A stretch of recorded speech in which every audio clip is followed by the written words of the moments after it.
இன்னைக்கு அணிகள் பார்க்குறோம். அணிகளில் ஃபஸ்ட்டு வந்து தற்குறிப்பேற்ற அணி. அப்படின்னா என்ன அர்த்தம் அப்படின்னா, இயல்பாய் நிகழும் நிகழ்ச்சியின் மீது ஆசிரியர் வந்து தன்னோட குறிப்பை வந்து ஏற்றி கூறுவது தான் தற்குறிப்பேற்ற அணி. அதுக்கு எடுத்துக்காட்டு வந்து நெடுங்கொடி. தானா கொடியை வந்து அசைகிறத வந்து கோவலனும் கண்ணகியும் வந்து மதுரைக்கு வர வேணாம் அப்படின்னு சொல்லிட்டு அந்த கொடிகள் வந்து முன்னெச்சரிக்கையாக அசையுது அப்படின்ற மாதிரி சொல்லியிருப்பாங்க. செகண்ட் வந்து தீவக அணி. தீவகம் அப்படின்னா அதுக்கு வந்து என்ன அர்த்தம் அப்படின்னா விளக்கு அப்படின்னு அர்த்தம். விளக்கு வந்து எப்படி ஒரு இருட்டா இருக்கிற ஒரு ரூம்ல வந்து வெளிச்சமா இருக்கும். அதே மாதிரி ஒரு சொல் வந்து பார்த்தீங்க அப்படின்னா, இந்த சேந்தனன்றது இங்க சிவந்தன அப்படின்னு மீனிங் வரும். இந்த சென்டென்ஸ் இந்த லைன் ஃபுல்லாவே வந்து சிங்கிள் வேர்ட் வந்து எல்லா லைனுக்கும் மீனிங் குடுக்கும். அதுதான் வந்து தீவக அணி. தீவக அணி வந்து 3 வகைப்படும். முதல் நிலை, இடைநிலை, கடைநிலை அப்படின்னு சொல்லிட்டு 3 வகையா பிரிக்கிறோம்.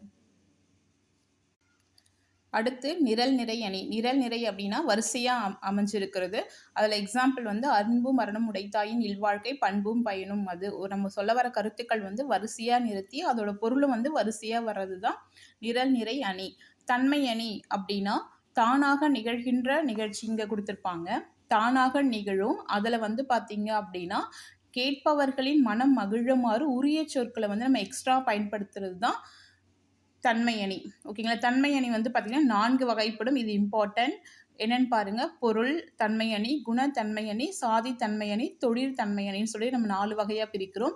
இதுக்கு எக்ஸாம்பிள்ஸ் வந்து பார்த்தீங்க அப்படின்னா விரித்த கண்ணகி வந்து அந்த தலைமுடியை விரிச்சிட்டு கண்ணீராக இருப்பாங்க பார்த்தீங்க, அந்த பாட் லைன் வந்து ஞாபகம் வச்சுக்கணும். ஓகேங்களா? கண்ணகியும் கோவலனும் அங்கே வர்றது வந்து ஃபர்ஸ்ட்டில் வந்துடும்.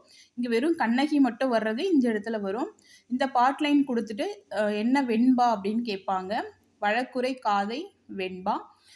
நெக்ஸ்ட்டு நான் இதில் என்ன தெரியணும் அப்படின்னா, அந்த தன்மை அணியை வந்து எக்ஸ்பிளைன் பண்ணுறது வந்து தண்டியல் அலங்காரம். ஓகேங்களா? இது வந்து இம்பார்ட்டண்ட்டாக தெரியணும். அப்போ 4 அணி பார்த்துக்குங்க. அடிக்கடி ரிப்பீட்டடாக கேட்குற கொஷின் இது.